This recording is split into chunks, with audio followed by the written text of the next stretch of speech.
আসসালামু আলাইকুম। আমাদের আজকের নিউট্রিশন অ্যান্ড ডায়েটেটিক্সের ভিডিওতে সবাইকে স্বাগত জানাচ্ছি। আমাদের আজকের আলোচনার বিষয় হচ্ছে ডিজিজ অ্যান্ড ডায়েট। তোমরা জানো যে সিলেবাসের মধ্যে 4টা ডিজিজের কথা বলা আছে। সেটাগুলো হচ্ছে তোমার হার্ট অ্যাটাক, হার্ট ফেলার, কার্ডিওভাস্কুলার ডিজিজ, তারপরে তোমার কিডনির সমস্যা যে রেনাল ফেলার বলি, তারপর হচ্ছে তোমার ডায়াবেটিস মেলাইটিস এবং বার্ন। এই মোট 4টা সেকেন্ড ইয়ার ডিপ্লোমা নার্সিংয়ের সিলেবাসে এই 4টা দেওয়া আছে। তো আমরা আজকে বার্ন বাদে শুধু বার্ন ডিজিজটা মানে পোড়া যে রোগটা, এটার নিউট্রিশন কি হবে এটা বাদে আমরা যে 3টা আছে সে 3টা নিয়ে আমরা আজকে আলোচনা করব।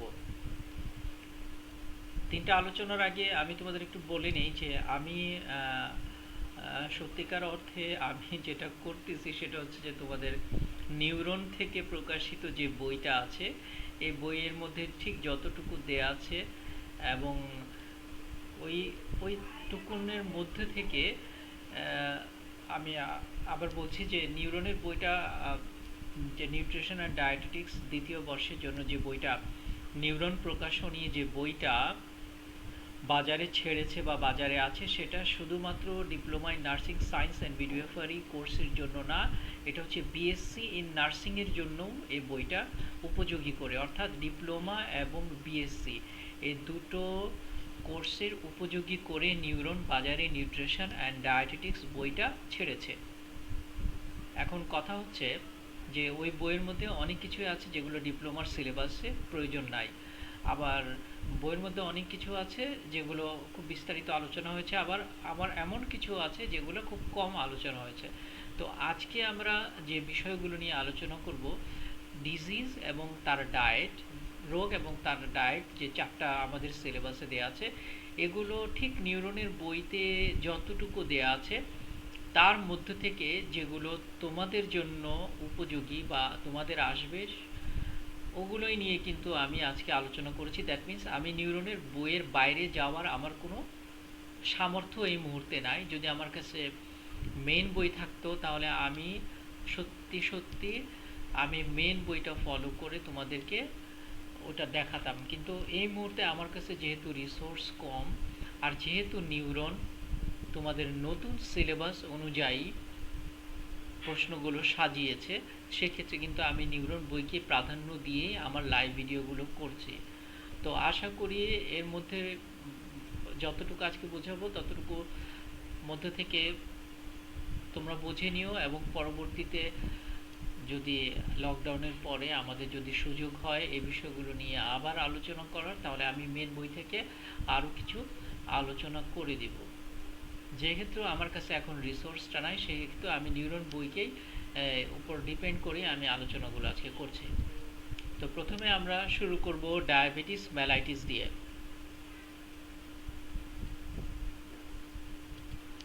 আমরা দেখব যে হোয়াট ইজ ডায়াবেটিস মেলাইটিস। বলছে দেখো, it is clinical syndrome characterized by hyperglycemia due to absolute or relative deficiency of insulin. Clinical syndrome মানে আমাদের দেহের একটা লক্ষণ বা সমস্যা, ক্যারেক্টারাইজ যেটার মধ্যে হচ্ছে বাই হাইপারগ্লাইসেমিয়া। হাইপার মানে হচ্ছে উচ্চ, গ্লাইসে মানে হচ্ছে গ্লুকোজ, এমিয়া মানে হচ্ছে রক্ত, এমিয়া কথার মানে ব্লাড, এটা হচ্ছে তোমার মেডিকেল অ্যাব্রিভিয়েশন, মেডিকেল টার্ম যেটাকে। তাহলে কি হলো, দেখা যায় যে হাইপার নট হাইপো, হাইপার গ্লাইসে গ্লুকোজের পরিমাণ উচ্চ, কোথায়? এমিয়া, রক্তে। হাইপার গ্লাইসেমিয়া, রক্তে গ্লুকোজের পরিমাণ বেশি হয় ডিউ টু, কার কারণে, কিসের কারণে হয়? অ্যাবসলিউট ও রিলেটিভ ডেফিসিয়েন্সি অফ ইনসুলিন, শরীর থেকে আমাদের ইনসুলিনের মাত্রাটা কমে যায় বলে আমাদের রক্তে গ্লুকোজের পরিমাণটা বেড়ে যায়, মানে রক্তে সুগার থাকে। এই ইনসুলিনটা কি করে? এই সুগারগুলোকে তোমার আমাদের সেলের মধ্যে এনার্জি হিসাবে কনভার্ট করে, রূপান্তর করে পৌঁছে দেয় আমাদের শরীরে। যে আমরা এনার্জিটা পাই সেটা ইনসুলিন এই যে সুগারগুলো, গ্লুকোজগুলোকে, এগুলোকে এনার্জিতে পরিণত করে। যেহেতু ইনসুলিনের অভাব হয় সেক্ষেত্রে আমাদের ইনসুলিন নিতে হয়। ইনসুলিনের অভাবের কারণেই যে কন্ডিশনটা, এটাই হচ্ছে ডায়াবেটিস মেলাইটিস। এখানে আরেকটা উদাহরণ আমরা দিতে পারি, যে diabetes mellitus may be defined as a state of chronic hyperglycaemia. Chronic কথাটার মানে হচ্ছে যে যেটা যাবে না, সেটা তোমার থাকবেই, মানে যে ফিজিক্যাল কন্ডিশনটা ক্রনিক কথাটার মানে সেটা তোমার হতেই থাকবে, হয়তো নেমে যাবে, আপস অ্যান্ড ডাউনস করবে, কিন্তু সেটা তোমার দেহে থেকে এই এই প্রবলেমটা বা এই স্টেটটা মানে অবস্থাটা, দেহের অবস্থাটা ক্রনিক থাকবে। তাই বলছে যে হাইপারগ্লাইসেমিয়াটা ক্রনিক থাকবে, হুইচ মে রেজাল্ট, যার কারণে কী হবে, from environmental and genetic factor. এটা কি কারণে হতে পারে, আমাদের পরিবেশগত এবং আমাদের জেনেটিক, আমাদের জিনোমের মধ্যে, আমাদের রক্তের মধ্যে, আমাদের ডিএনএর মধ্যে সেই ডায়াবেটিস মেলাইটিসের উপাদানটা আছে, মোস্ট অফেন অ্যাক্টিং টুগেদার। এই এনভায়রনমেন্টাল অ্যান্ড জেনেটিক ফ্যাক্টর একত্রে কাজ করে ডায়াবেটিস পেশেন্টের ক্ষেত্রে। এবার আমরা দেখব, এটা অত্যন্ত গুরুত্বপূর্ণ ক্লিনিক্যাল ফিচারটা ডায়াবেটিস মেলাইটিসের। এটা তোমাদেরকে ওই ইনভেস্টিগেশন, তারপরে তোমার ট্রিটমেন্ট, এগুলো কিন্তু অ্যাজ এ নার্স হিসাবে আমাদের না, তোমাকে জানতে হবে যে ক্লিনিক্যাল ফিচারটা কি, অর্থাৎ একটা রোগীর ক্লিনিক্যাল ফিচার, যে তার একটা রোগ হলে তার রোগীর দেহে কী ধরনের সিমটম হয়, তার রোগীর অবস্থা কেমন হয়, যে এক একটা রোগের এক একটা সিমটম থাকে, এক একটা সাইন থাকে, তোমাকে এটা জানতে হবে। এবং তোমাকে যেটা জানতে হবে এটাই হচ্ছে তোমার ক্লিনিক্যাল ফিচার। আর তোমাকে আর যেটা জানতে হবে সেটা হচ্ছে ম্যানেজমেন্ট, তুমি কিভাবে রোগীকে ম্যানেজ করবা, যে এক একটা রোগীকে কিভাবে, মানে এক একটা পার্টিকুলার রোগ, যেমন আমাদের সিলেবাসে যেমন দেওয়া আছে যে ডায়াবেটিস মেলাইটিস আছে, কিডনি রেনাল ফেইলার আছে, তারপরে কার্ডিওভাস্কুলার ডিজিজ মানে আমাদের হৃদরোগ, আর তারপরে হচ্ছে আমাদের বার্ন। তো এই যে এই রোগীগুলোর ক্লিনিক্যাল ফিচার কি, এর রোগ হলে দেহের কি অবস্থা হয়, দেহের মধ্যে কি ধরনের প্রতিক্রিয়া হয়, আর এটা আমরা কিভাবে ম্যানেজ করব, এই ধরনের রোগীকে আমরা কিভাবে ম্যানেজ করব, এই দুইটা জিনিস তোমরা খুব জোরে পড়বা। ইনভেস্টিগেশন আর treatment, it is not a task of a nurse. একজন নার্সকে টাস্ক কিন্তু ইনভেস্টিগেট এবং ট্রিটমেন্ট দেওয়া না, একজন নার্সের টাস্ক হচ্ছে তার উপসর্গ দেখা এবং তাকে ম্যানেজ করা। তো সেক্ষেত্রে তোমরা যেটাই পড়বা, তোমরা ক্লিনিক্যাল ফিচার এবং নার্সিং ম্যানেজমেন্ট এই দুটো বিষয়ের উপরে। আর আরেকটা জিনিস যেটা পড়বা, মরফোলজি, মরফোলজিটাও তোমরা পড়ে দেবো। মরফোলজি হচ্ছে যে ডায়াবেটিস মেলাইটিসটার মরফোলজিটা কি, হ্যাঁ এই জিনিসটা তোমরা পড়বা। এটা তোমার সেটা বায়োকেমিস্ট্রিতে আমরা দেখেছি, যেটা তোমার মাইক্রোবায়োলজিতেও যেগুলোর প্রয়োজন হয়। তো আসলে আমরা দেখে নেই যে ডায়াবেটিস মেলাইটিসের ক্লিনিক্যাল ফিচারটা কি। হ্যাঁ, পলিইউরিয়া, পলি মানে বহু, ইউরিয়া মানে হচ্ছে ইউরিন, ইউরিন মানে প্রস্রাব, মানে বহুবার প্রস্রাব হবে। 2 নম্বর পলিডিপসিয়া, মানে প্রচুর থার্স্ট হবে, তৃষ্ণা পাবে, হ্যাঁ কারণ পানিটা বের হয়ে যাচ্ছে, তৃষ্ণা পাচ্ছে, হ্যাঁ পানিগুলো বের হয়ে যাচ্ছে। আর তারপরে পলিফেজিয়া, ফেজিয়া কথা মানে খাওয়া, হ্যাঁ তাহলে পলি মানে বহুবার তোমার খাবার তৃষ্ণা মানে হাঙ্গার হবে, তোমার খাবার আকাঙ্ক্ষাটা হবে, হ্যাঁ তোমার ক্ষুধা লাগবে। আর এখানে দেখো আরেকটা লিখছে যে প্রেডিলেকশন ফর সুইট ফুডস। প্রেডিলেকশন মানে হচ্ছে একটা ইচ্ছা, মনে যে ইচ্ছাটা, হ্যাঁ এটা মিষ্টি খাবারের প্রতি একটা প্রেডিলেকশনটা থাকবে। তারপরে নকচুরিয়া, নকচার কথাটা মানে হচ্ছে নিশি জাগরণ করে, যারা নিশাচর প্রাণী তাদেরকে আমরা বলি নকচার। এখান থেকে আসছে ইউরিয়া মানে হচ্ছে ইউরিন মানে প্রস্রাব। নকচুরিয়া কথাটার মানে হচ্ছে রাত্রে উঠে বারবার প্রস্রাব করবে, রাত্রে পেশাবটা ঘুম থেকে উঠে বারবার প্রস্রাবখানায় যাবে। ওয়েট লস কমে যাবে, এগুলো হচ্ছে ক্লিনিক্যাল ফিচার। টায়ার্ডনেস, ক্লান্ত, ফ্যাটিক, ওই ক্লান্তি, লেথার্জি থাকবে, হাত পা তোমার অবশ হয়ে আসবে বা অবসন্ন থাকবে, উইকনেস থাকবে, দুর্বলতা থাকবে। ব্লারিং অফ ভিশন, মানে আমরা যে দেখছি এটা ব্লার হবে, যেটা যাদের চোখের সমস্যা হয় বা স্বাভাবিক নিয়মে যে বৃদ্ধ যারা হয়ে যায় তাদের চোখে যে ভিশনটা হয়, যেমন আমি একটা গ্লাস পরে আছি, এটা কিন্তু রিডিং গ্লাস বলে, হ্যাঁ তো এরকম এটা ছাড়া আমার দৃশ্যটা কোনো সমস্যা নাই, কিন্তু রিডিং গ্লাস পরলে কি হয়, খুব এটা স্পষ্ট দেখা যায় যে কোনো জিনিস। তো এটা যখন অস্পষ্টটা যখন আমরা বলি তখন এটাকে বলে ব্লার, হ্যাঁ ব্লারিং অফ ভিশন। 9 নাম্বার দেখো ফ্রিকোয়েন্ট সুপারফিশিয়াল ইনফেকশন, মানে সুপারফিশিয়াল ইনফেকশনগুলোর মধ্যে ভ্যাজাইনিটিস থাকে, তোমার ভ্যাজাইনাতে প্রদাহ হতে পারে, ফাঙ্গাল স্কিন ইনফেকশন, ফাঙ্গাল হতে পারে, ত্বকের মধ্যে স্কিন ইনফেকশন হতে পারে এই ডায়াবেটিস রোগীদের। তারপরে 3 নাম্বার হচ্ছে slow healing of skin Legion. Legion কথার মানে রিজিয়ন মানে জায়গা, যে জায়গাটা তোমার কি হচ্ছে after minor trauma. Minor trauma কথাটার মানে হচ্ছে যে অল্প আঘাতে তোমার একটা, ধরো ছোটোখাটো যে আঘাত আমরা পাই রাস্তায় চলতে গেলে, রিক্সার সাথে লেগে গেল, আর রাস্তায় হাঁটতে গেলে ইটের টুকরা পায়ে গেঁথে গেল, যেটা আমরা যারা যদি খালি পায়ে হাঁটি বা যে কোনো কারণে টিনের থেকে একটু কেটে গেল, এগুলোকে বলে মাইনর ট্রমা। এখানে কি হচ্ছে, স্কিন লিজিয়ন, এটা হচ্ছে স্লো হিলিং।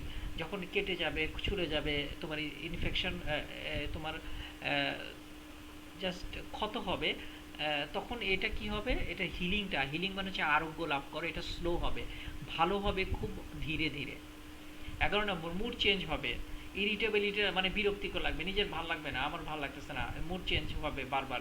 তারপর ডিফিকাল্টি ইন কনসেন্ট্রেটিং, মানে কোনো কিছুতে মনোযোগ দিতে পারবে না, অ্যাপাথি, মানে কোনো কিছুর প্রতি আগ্রহটা কমে যাবে। হ্যাঁ, ওই যে ভাল লাগে না, কিছুই ভাল লাগে না, এরকম আর কি অ্যাপাথি এটা। ওকে, তাহলে আমরা এই যে 11টা, এটা হচ্ছে আমাদের ক্লিনিক্যাল ফিচার, এগুলো আমরা একটু দেখব। ওকে, এবার আসো, write down the objectives of dietary management in diabetes.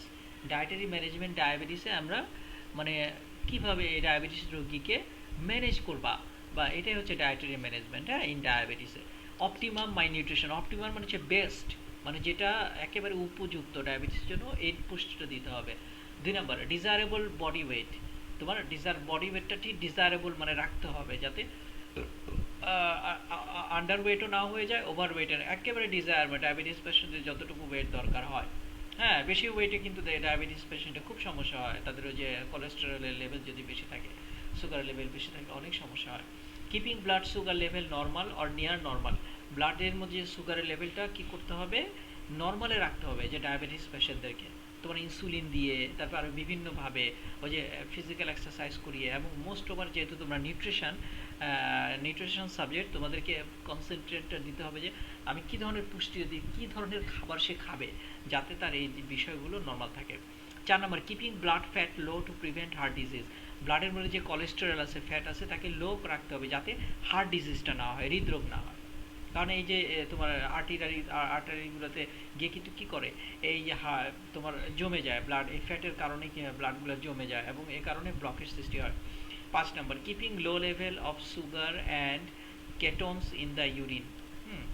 Keeping low level of sugar and ketones in the urine, low level of sugar রাখতে হবে এবং কেটোন রাখতে হবে ইন দ্য ইউরিন। কেটোনস জিনিসটা হচ্ছে আমাদের যাদের ডায়াবেটিস রোগটা হয়, ডায়াবেটিস রোগটা হলে কি হয়, তোমার ইনসুলিনের পরিমাণটা কমে যায়, এবং ইনসুলিনের পরিমাণটা যখন কমে যায় তখন গ্লুকোজের পরিমাণটা বেড়ে যায়, কারণ ইনসুলিনের একটা কাজ হচ্ছে যে সে গ্লুকোজকে কনভার্ট করে এনার্জিতে পরিণত করা।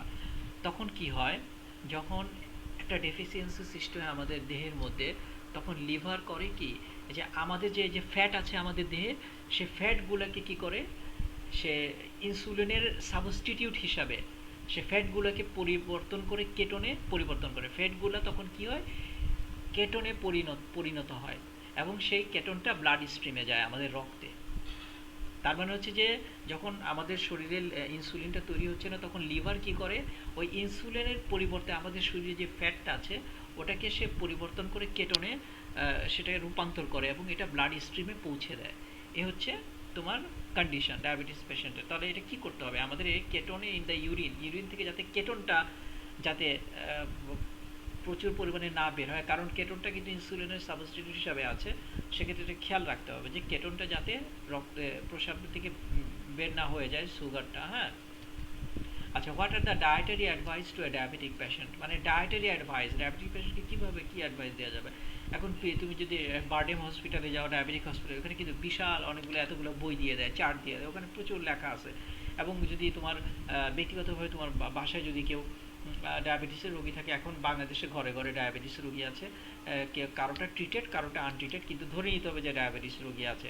এবং অনেকেই যাদেরটা ট্রিটেড তারা ম্যাক্সিমামই ডায়াবেটিস রোগী বারডেমে যায়, বারডেম থেকে তাদেরকে কিন্তু অনেক নিয়মকানুন ধরিয়ে দেওয়া হয়, একটা কার্ড ধরিয়ে দেওয়া হয়, সেটা তাকে ফলো আপ করা হয়, সে কার্ড অনুযায়ী তাদেরকে আসতে বলা হয়, ওষুধ দিয়ে দেওয়া হয়। তো এই ডায়াবেটিস অ্যাডভাইস তোমরা কিন্তু মোটামুটি ব্যক্তিগতভাবে অনেকেই জানো, যাদের বাসায় ডায়াবেটিক পেশেন্ট আছে, এবং এই যে এইম অফ ডায়েট থেরাপি, এগুলো তোমরা বাংলায় জানো। আমরা জাস্ট এই জিনিসগুলোকে একটু দেখবো এবং এটা মুখস্থ করার চেষ্টা করব।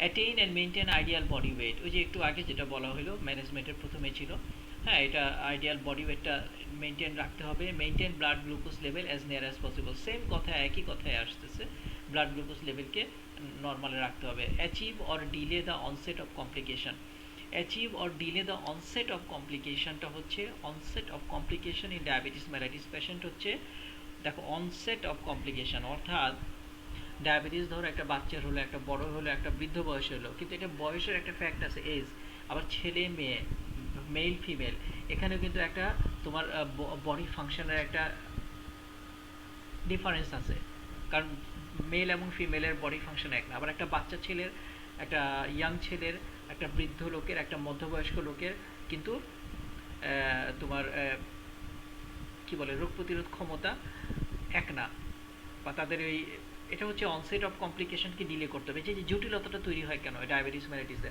আবার ধরো যে যার ডায়াবেটিস আছে তার কিন্তু কিডনিতে সমস্যা আছে হার্ট ডিজিজ আছে হাইপার টেনশন আছে প্রেশার আছে এই যে তখনই কমপ্লিকেশনটা তৈরি হতে পারে ডায়াবেটিস মেলাইটিসে আবার মনে করো যে অনেকে আছে ডায়াবেটিস আছে কিন্তু বাসায় বসে থাকে এক্সারসাইজ করে না তখন কিন্তু যে অনসেট অফ কমপ্লিকেশনটা দেখা দিতে পারে সেক্ষেত্রে এটা কি করতে হবে যাতে এই কমপ্লিকেশন জটিলতাটা যাতে না হয় যাতে এটাকে দেরি হয় সেক্ষেত্রে তোমাকে এই ব্যাপারে রোগীকে অ্যাডভাইস দিতে হবে আচ্ছা ডায়েটারি কম্পোজিশন এই যে সবচেয়ে গুরুত্বপূর্ণ এটা একদম মুখস্থ করে ফেলবো বুঝছো এই যে এইটাই হচ্ছে মেইন তোমাদের কার্বোহাইড্রেট দিতে হবে 45 থেকে 60%, ফ্যাট দিতে হবে 35%, প্রোটিন হচ্ছে 10 থেকে 50%। তার প্রতিদিন খাবারেরকে মানে তার পুরো খাবারকে আমি 100% ধরছি মানে সে সারাদিন যে খাবারটা খাবে ওটাকে আমি ধরেছি 100, তার মধ্যে কার্বোহাইড্রেট থাকবে 45 থেকে 60, তারপরে ফ্যাট থাকবে 35%, তারপরে প্রোটিন থাকবে 10 থেকে 15। দেখছো প্রোটিনের পরিমাণ কিন্তু এখন কমে যাচ্ছে।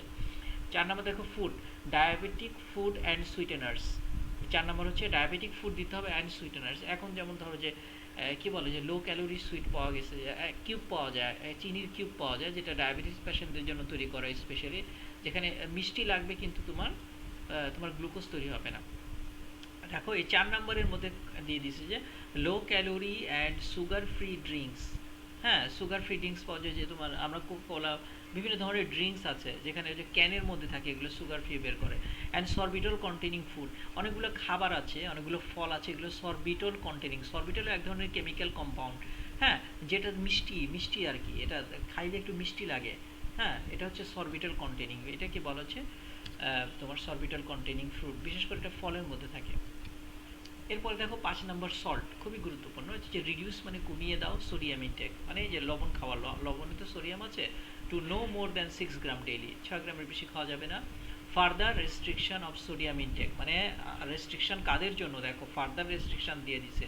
আগে ভাগে রেস্ট্রিকশনটা হচ্ছে যে টু লেস দেন 3 গ্রাম ডেইলি, উপরে হচ্ছে 6 গ্রাম বলছে, এখন তার অর্ধেক 3 গ্রামের চেয়ে কম খাইতে হবে। Is important in treating hypertensive diabetic patient, যদি কোনো ডায়াবেটিস রোগীর হাইপারটেনসিভ অর্থাৎ blood pressure, high blood pressure আছে, তাকে কিন্তু অবশ্যই প্রতিদিন 3 গ্রামেরও কম তোমাকে সোডিয়াম খাইতে হবে। ওকে, এটা ছিল খাবার ব্যাপারে দেখাচ্ছে। আসলে বইটা এটা ছিল ডায়েটারি কম্পোজিশন, তারপরে এইম অফ ডায়েটারি থেরাপি। এখন ওয়েট ম্যানেজমেন্টে আমরা আসছি। ওয়েট ম্যানেজমেন্টে কি বলছে দেখো, in addition to reducing calorie intake, calorie ইনটেকটা কিন্তু কমিয়ে দিতে হচ্ছে, মানে ক্যালোরি আমার খাবারে ক্যালোরির পরিমাণ কমানোর পাশাপাশি overweight patient should be strongly encouraged, যারা মোটা ওবেসিটি আছে যাদের, এই ধরনের রোগীকে বলা হচ্ছে, খুব জোর দিয়ে বলা হচ্ছে to take regular exercise. Encourage মানে তাদেরকে অনুপ্রাণিত করা হচ্ছে যে প্রতিদিন এক্সারসাইজ করতে হবে in the form of walking. সে এক্সারসাইজটা হতে পারে হাঁটা, সুইমিং, সাঁতার কাটা হতে পারে, অথবা সাইক্লিং হতে পারে, কিন্তু তাকে এটা করতে হবে ফর অ্যাপ্রক্সিমেটলি 30 মিনিটস ডেইলি। প্রতিদিন এই কাজগুলো করতে হবে অন্তত পক্ষে 30 মিনিটের জন্য, প্রতিদিনই এটা করতে হবে। এবং কাদেরকে জোর দেওয়া হচ্ছে, যারা ওভারওয়েট, হ্যাঁ তাদেরকে। এবার অ্যালকোহল, যারা অ্যালকোহল, মদ বা এই জাতীয় নেশা দ্রব্য যে যারা অভ্যস্ত, তাদেরকে বলা হচ্ছে যে alcohol can be consumed, consume মানে হচ্ছে খাওয়া, হ্যাঁ, ইন মডারেশন আনলেস, মডারেশন মানে মডারেট, না বেশি না কম, একেবারে আমার পরিমিত যেটাকে আমরা বলি, আনলেস যদি না there is a coexisting medical problem that requires abstinence. Abstinence কথা হচ্ছে সেলফ সেন্সর, মানে আমি নিজেকে মানে সংযমী হতে হবে। যেমন আমরা রোজার সময় কি করি, যত ভালো ভালো খাবার আছে, আমি সারা বছর বার্গার খাচ্ছি, পিৎজা খাচ্ছি, ওটা খাচ্ছি, সেটা খাচ্ছি, আমার মনের মতো খাবার খাচ্ছি, কিন্তু অ্যাবস্টিনেন্সটা তখন রমজান মাসে আমি রোজা, আমি খাবো না, আমি রোজা রেখেছি, আমি সব কিছু থেকে নিজেকে বিরত রাখি না, এটাই হচ্ছে অ্যাবস্টিনেন্স বা নিজেকে বিরত রাখা। তাহলে কি করতে হবে? There is a coexisting medical, coexist মানে একটার সাথে আরেকটা, মানে দুটো প্রবলেম একসাথে হতে পারে। হ্যাঁ, যদি এই যে অ্যালকোহলের পরিমাণটা যদি কমানো না যায়, দ্যাট রিকোয়ার অ্যাবস্টিনেন্স, তাহলে এই জন্য নিজেকে সেলফ সেন্সর করতে হবে, নিজেকে বলতে হবে আমি খাবো না। This is called abstinence. Okay, আমরা ডায়াবেটিস মেলাইটিস দেখলাম। বিশেষ করে তোমাদের নিউরনের বইতে এতটুকুই দেওয়া আছে, ডায়াবেটিস মেলাইটিস, আমি ওইগুলো নিয়ে আলোচনা করেছি, যেগুলো আমার কাছে ট্রিটমেন্ট এবং ইনভেস্টিগেশন এখানে দেওয়া আছে। আমার কাছে এটা ইম্পর্টেন্ট মনে হলো না বলে আমি এখানে আলোচনা করলাম না। এবার আসলে আমরা ডেফিসিয়েন্সি ডিজিজ দেখব। ডেফিসিয়েন্সি কথার মানে অভাব। কি ডেফিসিয়েন্সি? কোনো কিছুর অভাবে যে রোগ হয় সেটা হচ্ছে ডেফিসিয়েন্সি ডিজিজ। মানে what do you mean by deficiency disease? when a disease caused by the lack of nutrition, অর্থাৎ কোনো পুষ্টির অভাবে যখন কোনো রোগ হয়, then it is called deficiency disease। ঠিক আছে, তোমার দেহে পুষ্টির অভাবে যদি কোনো রোগ হয়, এটা হচ্ছে deficiency disease of this nutrient। common nutrient related deficiency disease in বাংলাদেশে আমাদের এই পুষ্টি সম্পর্কিত যে ডেফিসিয়েন্সি রোগগুলো আছে এগুলো আলোচনা দেখো, এই খুব important. Protein energy malnutrition, PM বলি, এর আগেও আমি এগুলো আলোচনা করেছি। প্রোটিন এনার্জি ম্যালনিউট্রিশন, যেটা একদম স্বাভাবিক যে আমাদের মতো উন্নয়নশীল দেশে গ্রামে, বিশেষ করে গ্রামে বা যেখানে দরিদ্র কৃষকের বাসায় দেখা যায় যে বাচ্চারা অপুষ্টিতে ভাগে, প্রোটিন এনার্জি ওরা ঠিকমতো খাবারে পায় না। লো বার্থ ওয়েট বেবি, জন্মের সময় খুব হালকা বাচ্চা হয়, লো বার্থ নিয়ে, যারা বার্থ ওয়েট নিয়ে জন্মগ্রহণ করে। নিউট্রিশনাল অ্যানিমিয়া, পুষ্টির অভাবে যে রক্ত শূন্যতা হয়। তারপরে নিউট্রিশনাল ব্লাইন্ডনেস, পুষ্টির অভাবে অন্ধত্ব হয়, চোখে কম দেখে, জন্মগত থেকে অনেক আছে, তোমাদের আশেপাশে খুঁজবে দেখবো পাবা। নিউট্রিশনাল ব্লাইন্ডনেস যেটা। আয়োডিন ডেফিসিয়েন্সি ডিসঅর্ডার, যে আয়োডিনের সমস্যা থাকে, ওই যে গলগণ্ড রোগ হয়ে যায়, হ্যাঁ, এগুলা আমাদের আলোচনা হয়েছে। রিকেটস হয়ে যায়, ল্যাথিরিজম হয়ে যায়, স্কার্বি হয়ে যায়। ল্যাথিরিজম হচ্ছে এটা আমাদের বাংলাদেশ না, দক্ষিণ এশিয়ায়, আমাদের এই সাবকন্টিনেন্টে এই রোগটা দেখা যায়। এই রোগটা হচ্ছে কি জানো?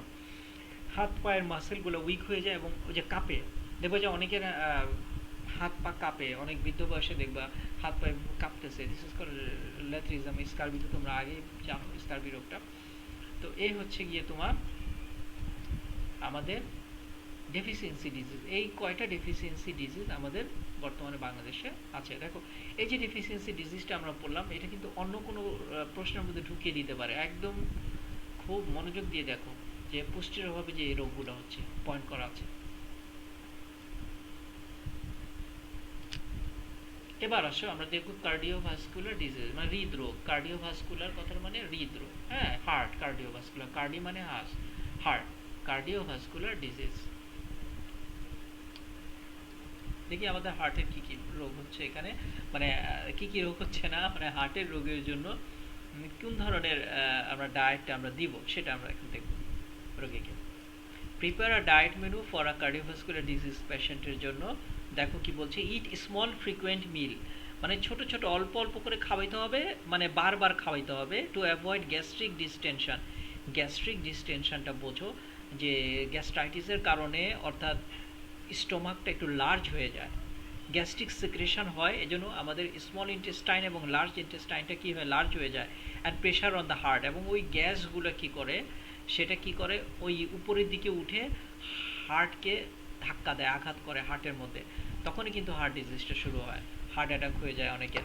হ্যাঁ, এই গ্যাসের কারণে হতে পারে। 2 number, reduce sodium in the diet to 250 থেকে 2000 মিলিগ্রাম।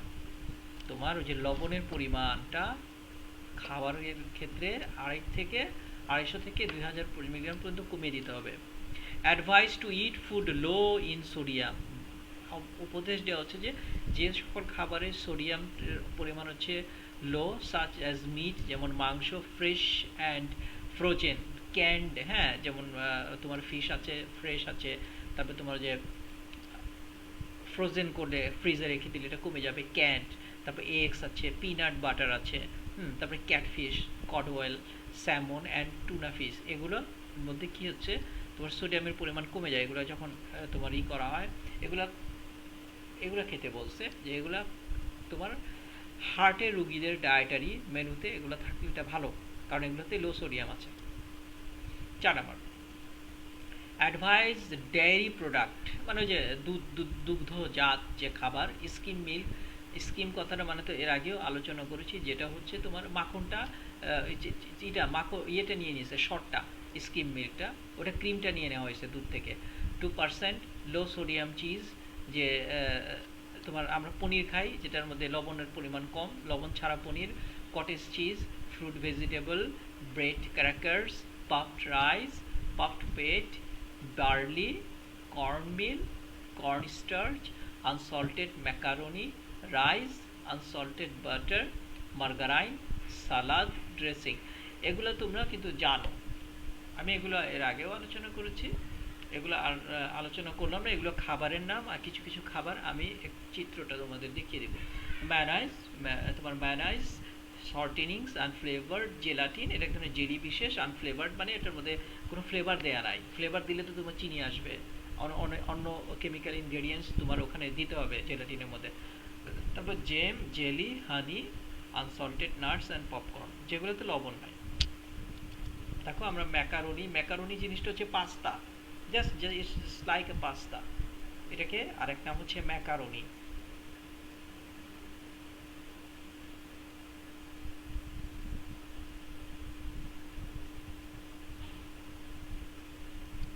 তারপর হচ্ছে মার্গারাইন। হ্যাঁ, মার্গারাইনটা হচ্ছে এটা যে দেখে বাটার, যে জাস্ট লাইক আ বাটার, এবং ওই দুগ্ধজাত, এটা হচ্ছে তোমার ডেইরি প্রোডাক্ট। দেখো এটাকে এভাবে কি সুন্দর ইয়ে হয়ে গেল, এটা বাটার মানে তোমার ক্রিম জাতীয় একটা খাবার হচ্ছে মার্গারাইন।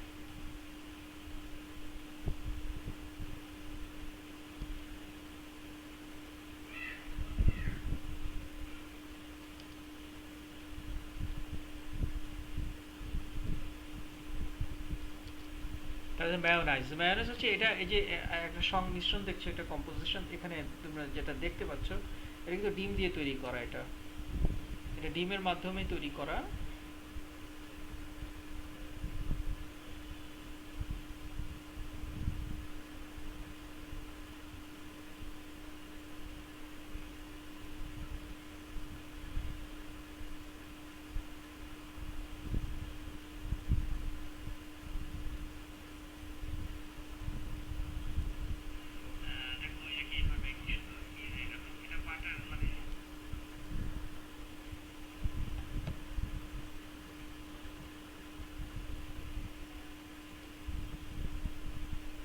এটা ডিম, ডিম জাতীয় জিনিসকে ওটা ফেটে এটা তৈরি করা, হ্যাঁ মায়োনাইজ। এটা এক ধরনের খাবার।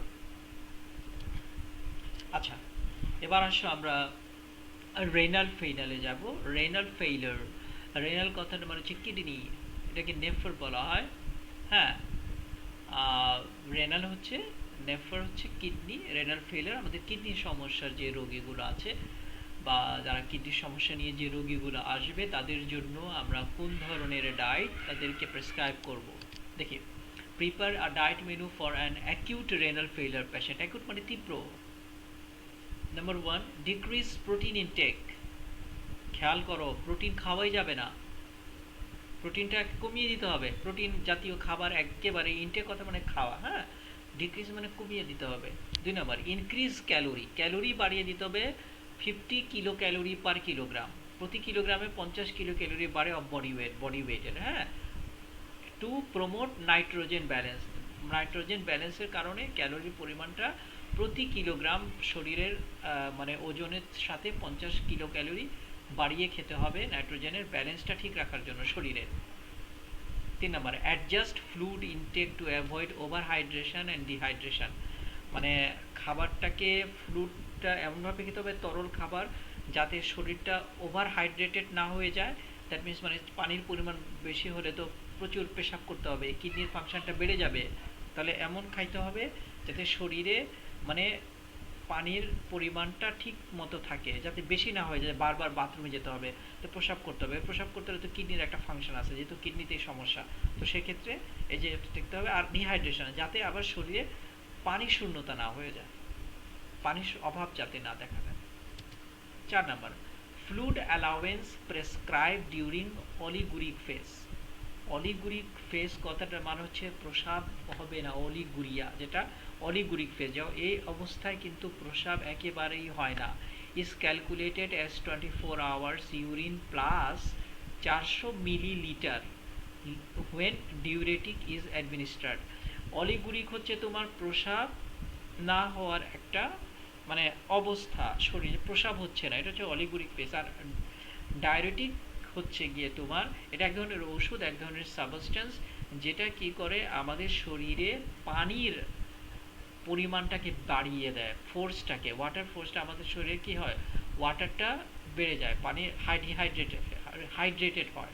হ্যাঁ, এটা হচ্ছে হাইড্রেটেড করার জন্য, যাতে আমাদের যাতে ইউরিনেট হয় শরীরের মধ্যে, যে আমাদের যে ইলেকট্রোলাইট ব্যালেন্সগুলো আছে এটা যাতে ঠিক মতো কাজ করে, এ কারণে কিন্তু ডায়রেটিকটা অ্যাডমিনিস্টার করা হয়। এটা এক ধরনের substance, chemical substance, we can call it A medicine.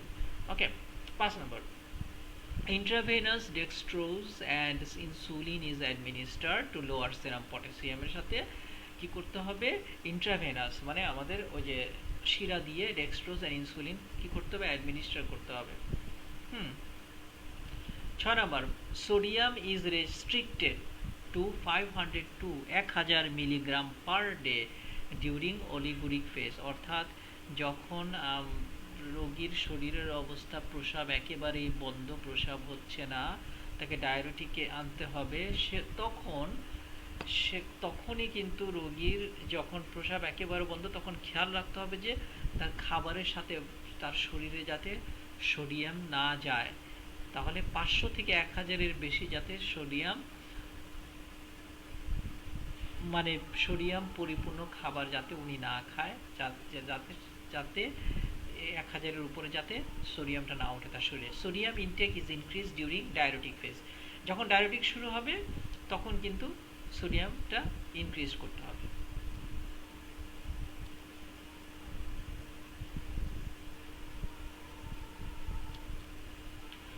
Prepare a diet menu for a chronic renal patient।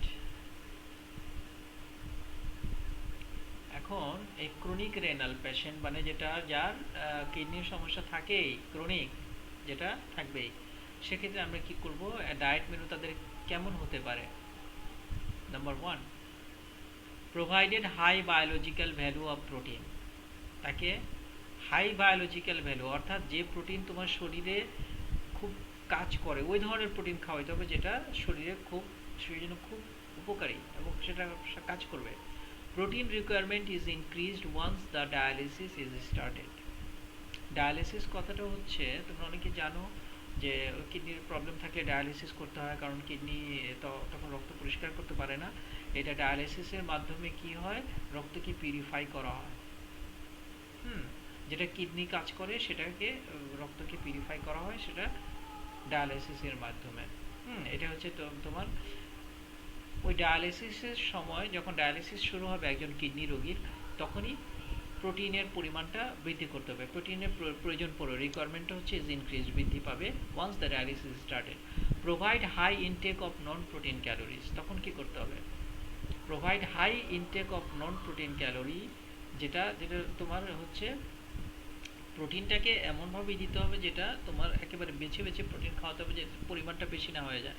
Protein requirement is increased. দেখো, প্রোটিন রিকোয়ারমেন্ট ইজ ইনক্রিজ মানে প্রোটিনের যে রিকোয়ারমেন্ট, চাহিদাটা বেড়ে যায় কখন, once the dialysis is started. যখন dialysis শুরু হয় তখন প্রোটিনের চাহিদাটা বেড়ে যায় শরীরের মধ্যে, তখন কি করতে হবে, provide high intake of non protein calories, তাকে খাওয়াইতে হবে।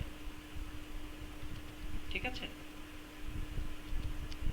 2, adjust sodium and fluid intake to avoid sodium imbalance।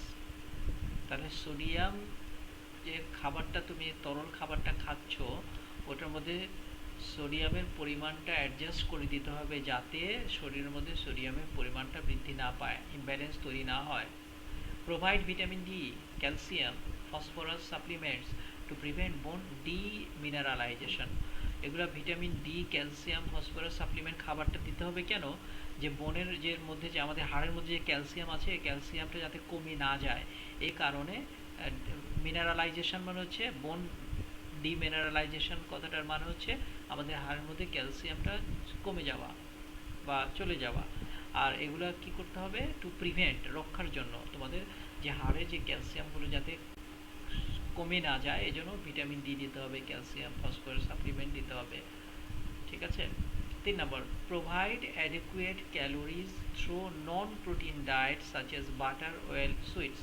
মানে যেগুলোকে আমরা নন প্রোটিন যে ডায়েটটা হচ্ছে এগুলো তোমাকে পর্যাপ্ত পরিমাণ ক্যালোরি পাওয়ার জন্য এই বাটার, অয়েল, সুইটস এই জাতীয় খাবার খাওয়াতে হবে। কাদেরকে?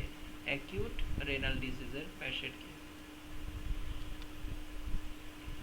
To reduce potassium content of vegetable and potatoes, cut the vegetable in small pieces.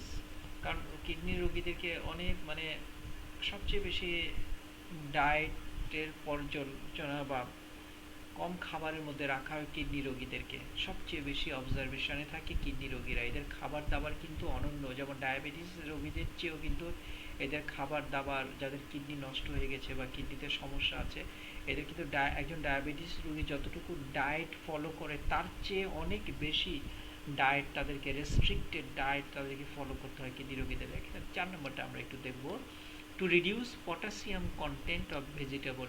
অর্থাৎ আমাদের সবজিতে যে পটাশিয়াম আছে সেটার পরিমাণটাকে বা ওটার অ্যাকশনটাকে কমানোর জন্য কি করতে হবে? And potatoes, cut the vegetable in small piece করতে হবে, সোক দেন ওভারনাইট রেখে দিতে হবে শুকানোর জন্য, and boil them in fresh water. এবং সকালবেলায় ওটাকে তাজা পানিতে বয়েল করতে হবে। তাতে কী হবে? ওই শাকসবজি, আলু এগুলোর মধ্যে থেকে পটাশিয়ামের পরিমাণটা কমে যাবে। 5 নম্বর, আয়রন ডেফিসিয়েন্সি অ্যানিমিয়া, অর্থাৎ আয়রনের অভাবে কারণে যে আমাদের রক্ত শূন্যতা হয়, is common in clients. Client কথাটার মানে হচ্ছে প্যাশেন্ট বা রোগী। তোমার কাছে যে রোগী আসবে সেই হচ্ছে তোমার client. Is common in clients with renal failure. যে রোগীটা রেনাল ফেলর মানে কিডনির সমস্যা নিয়ে বা কিডনি ফেলর নিয়ে যে রোগীটা তোমার কাছে আসছে, দেখা গেছে যে তাদের মধ্যে রক্ত শূন্যতা আছে, আয়রনের অভাবে রক্ত শূন্যতা থাকেই এই কিডনির সমস্যা নিয়ে আসা রোগীদের। Intramuscular or intravenous iron may be given, ওটা তোমার ইন্ট্রামাস্কুলারও দেওয়া যায়, আইএম অথবা আইভি, এই দুইভাবে ইনজেকশন দিয়ে এই আয়রনের চাহিদাটা পূরণ করা যায়। 6, deficiency of zinc causes anorexia. যদি শরীরে জিঙ্কের অভাব হয়, এরকম ডায়াবেটিক পেশেন্টের শরীরে সাধারণত জিঙ্কের অভাব হয়, সেক্ষেত্রে ক্ষুধামন্দ দেখা যায়, খাইতে ইচ্ছা করে না, হ্যাঁ, অ্যানোরেক্সিয়া হয়ে যায়, টেস্ট অল্টারেশন, স্বাদ চলে যায়, মুখের স্বাদ চলে যায়, স্বাদটা একেবারে চলে যায়। Zinc may be added to the dialysis. ডায়ালিসিসের সময় জিঙ্কটাকে অ্যাডেড করে দেওয়া যায়, হ্যাঁ, ডায়ালিসিস চলাকালীন সময়ে তখন কি জিঙ্কটা অ্যাড করে দেওয়া যায় ডায়ালিসিস সময়। 7, client with renal failure may show hypermagnesemia. এই যে রেনাল ফেলিওরের রোগী দেখা যেতে পারে হাইপার মানে উচ্চ, ম্যাগনেসিয়াম তো জানো, ম্যাগনেসিয়াম হচ্ছে আমাদের শরীরের একটা খনিজ উপাদান, আর এমনি হচ্ছে রক্তের মধ্যে যখন এই কিডনির রোগী কি দেখা যাবে, রক্তের মধ্যে ম্যাগনেসিয়ামের পরিমাণ বৃদ্ধি পাবে দেখা যাবে। Avoid use of drug containing magnesium. তাহলে কি করতে হবে? যেহেতু ম্যাগনেসিয়াম পুরো বেড়ে গেছে, তাহলে তাদেরকে এমন ওষুধ খাওয়ানো যাবে না যে ওষুধের মধ্যে ম্যাগনেসিয়ামটা আছে, ওটাকে অ্যাভয়েড করতে হবে যে ওষুধগুলোর মধ্যে ম্যাগনেসিয়াম আছে। যেমন সাচেস অ্যান্টাসিড খাওয়ানো যাবে না, ল্যাক্সেটিভস খাওয়ানো যাবে না, অ্যান্ড এনেমাস। এনেমাস জিনিসটা হচ্ছে তোমার এক ধরনের প্রক্রিয়া, যে ওষুধটা তোমার ওই যে রেকটাম দিয়ে দেওয়া হয়, তোমার অ্যানাল ক্যানেল দিয়ে এই ওষুধটা দেওয়া হয়। আমরা দেখতে পাচ্ছি যে এখানে ওষুধ দিয়ে ওটা আমাদের রেকটাম দিয়ে এই ওষুধটাকে প্রয়োগ করা হয়। এটা হচ্ছে ওষুধ প্রয়োগ করার একটা তোমার ডিভাইস বা যন্ত্র বলা যায়। এটা বেলুনের মতো প্লাস্টিকের।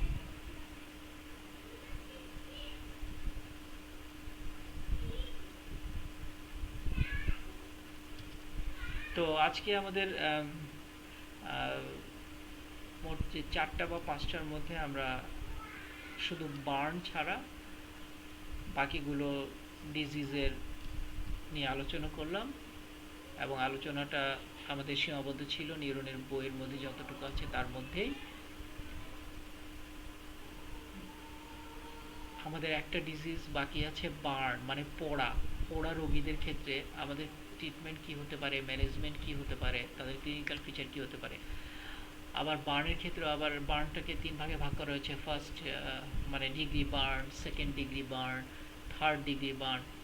তো বার্ন যে ডিজিজটা, যে পোড়া রোগীদের যে ম্যানেজমেন্টটা, এটা নিউরনের বইতে খুব বিস্তারিতভাবে আলোচনা করা আছে, অনেক বেশি দেয়া আছে। তো ওখান থেকে আমার কাছে যেগুলো তোমাদের জন্য ইম্পর্টেন্ট মনে হবে হয়েছে, আমি সেটা নিয়ে আমাদের পরবর্তী অনলাইন ক্লাসে আমরা বার্ন নিয়ে আলোচনা করব ইনশাআল্লাহ। ওকে, তাহলে আজকে আমরা এখানে শেষ করব। সবাই ভালো থেকো।